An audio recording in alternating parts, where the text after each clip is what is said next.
Okay, let me ask you something. If you could have just one more conversation with someone you've lost, what would you say? And what if they could actually answer you? We're about to listen in on a conversation that technology might make real very, very soon. And believe me, it brings up some pretty profound questions.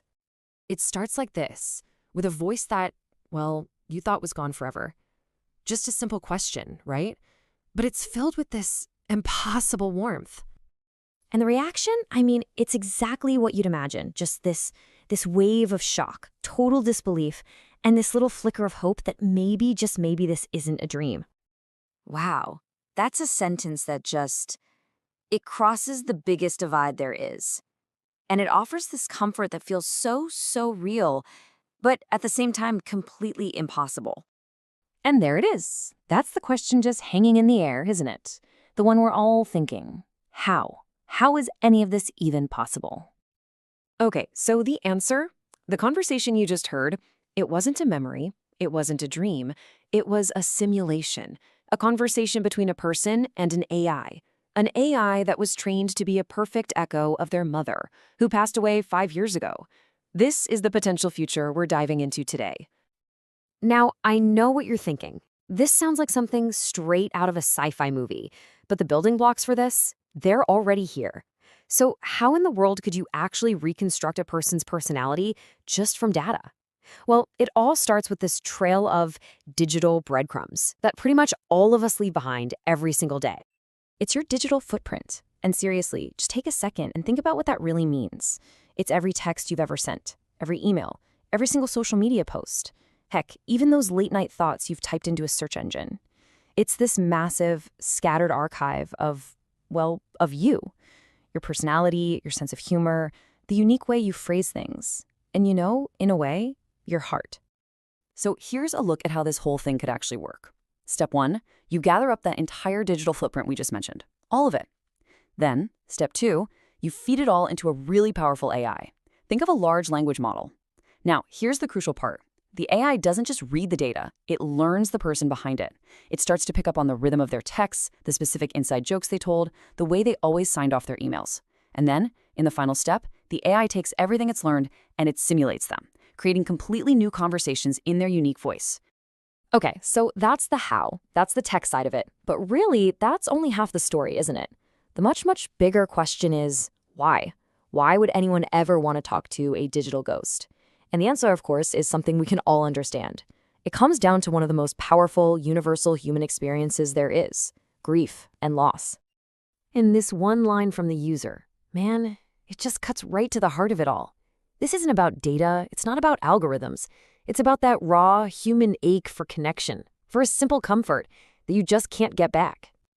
And you can see the whole emotional pull mapped out right here. I mean, think about it. This kind of tech could offer a chance to say the things you never got to say, to ask for their advice when you're having a really tough day, or even just to share some good news, like that promotion they always said you were going to get. It's all about feeling their presence one more time, about pushing back, even for a second, against how final loss feels.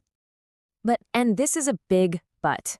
As powerful as that emotional pull is, this whole idea is just loaded with some really tough ethical questions.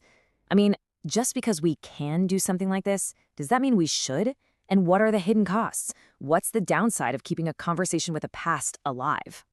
And this is really the heart of the debate right here. On one hand, you can totally see how this could be a path to healing, a new way to process grief, to keep someone's memory alive in this dynamic, interactive way. But the other side of that coin is, it's risky. Could this actually stop us from moving on?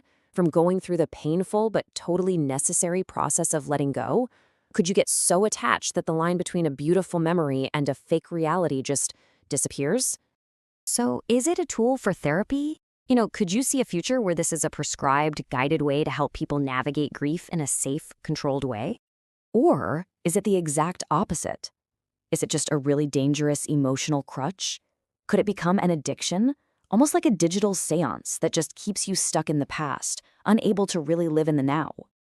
And this might just be the biggest question of all. Who owns our memory after we're gone? Who gets to decide if we're brought back as a digital ghost? Is it our family? Is it some tech company? I mean, who actually owns the data that makes you, you? You know, as we move into the future, that line between what we remember and what data can recreate, it's just going to get blurrier and blurrier. And that brings us right back to where we started, back to that conversation. The AI's final words in that chat, they're really something. Sometimes love travels through data. I mean, that's the whole promise of this technology in one sentence. But then it says, you already are, every time you remember me. And that's the timeless truth, right?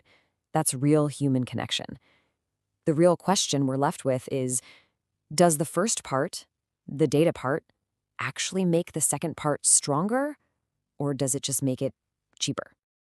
And that's where we're going to leave this, with a question that isn't about some far-off future. It's for you, right here, right now.